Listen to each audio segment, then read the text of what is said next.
Në Shkup është mbajtur një takim i nivelit të lartë me pjesëmarrjen e liderëve të Ballkanit Perëndimor dhe komisioneres së zgjerimit të Bashkimit Evropian Marta Kos, ku në qendër të vëmendjes ishte plani i rritjes për rajonin. Një nismë e re strategjike e Bashkimit Evropian për të përshpejtuar integrimin dhe zhvillimin ekonomik të vendeve të Ballkanit.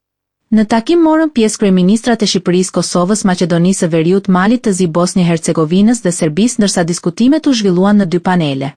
Një për planin e rritjes dhe një tjetër për mekanizmat e zbatimit të tij.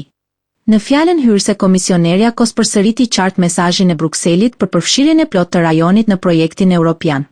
Europa nuk mund të jetë e bashkuar pa Ballkanin Perëndimor. Ajo përgëzoi disa prej vendeve për progresin e bërë, veçanërisht Shqipërinë për ecurinë në procesin e antarësimit.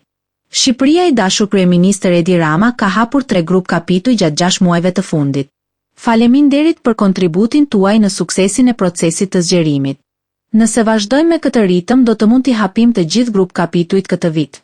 Komisionerja vlerësoi gjithashtu Malin e Zi për mbylljen e një kapitulli të ri, Bosnjën për miratimin e agjendës së reformave, ndërsa theksoi se pret më shumë nga qeveria e kryeministrit Kurti në Kosovë. Po presim që qeveria e re e Kurtit të vendosë më në fund më shumë energji në procesin e antarësimit. Plani i rritjes i Bashkimit Evropian për rajonin përfshin një paketë prej 6 miliard eurosh, nga të cilat 2 miliard janë grante dhe 4 miliard kredi të buta të dedikuara për investime dhe reforma në fusha strategjike si energjetika, transporti dhe transformimi digjital.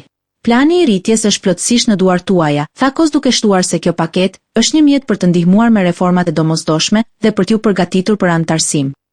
Ajo nënvizoi gjithashtu përfitimet e menjëhershme që mund të sjellë ky plan për qytetarët e rajonit. Ky plan ju mundëson që qytetarët dhe bizneset tuaja të përfitojnë nga tregu unik i Bashkimit Evropian në kushte të barabarta me vendet anëtare. Dhe kjo tani, jo në një të ardhme të largët. Plani bazohet në 4 shtylla kryesore. Integrimi në tregun unik të Bashkimit Evropian. Integrimi ekonomik rajonal. Reforma të thella demokratike dhe institucionale. Rritja e asistencës financiare për mbështetje të reformave. Në fokus të samitit në Shkup ishte mënyra se si vendet e Ballkanit mund të përshpejtojnë hapat për të përfituar fondet dhe përfitimet konkrete para se të bëhen anëtar me të drejta të plota të Bashkimit Evropian. Në fund të takimit, Marta Kos përshëndeti angazhimin e qeverisë së Maqedonisë së Veriut për reformë dhe e cilësoi planin e rritjes si një moment historik që nuk duhet humbur.